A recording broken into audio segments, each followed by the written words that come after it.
السلام علیکم دوستو، ایک دفعہ کسی زمانے میں ایک بادشاہ کو دو باز تحفے میں ملے۔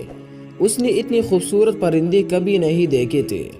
بادشاہ نے دونوں پرندے اپنے ملازم کو دیے کہ وہ ان کی تربیت کرے۔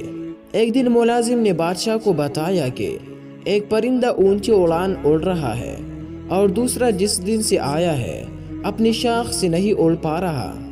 بادشاہ نے مملکت کے تمام معالجوں اور جادوگروں کو طلب کر لیا، لیکن کوئی اس باز کو نہ اڑ سکا۔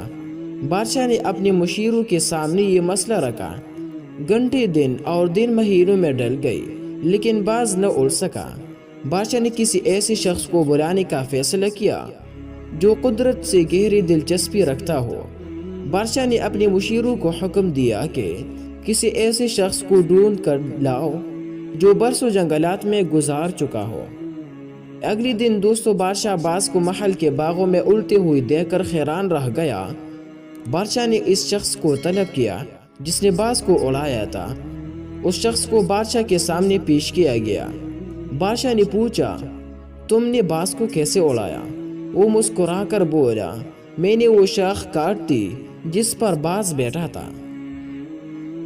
میرے تمام بہن بھائیوں، آگے بڑھنے کے مواقع بہت ہیں لیکن ہم آگے بڑھنے کی کوشش نہیں کرتے۔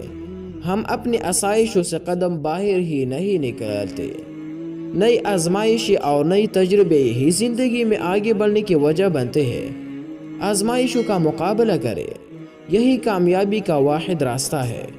جس دن خود کو پہچان لیں گے اس دن کسی کے جان پہچان کی ضرورت نہیں ہوگی۔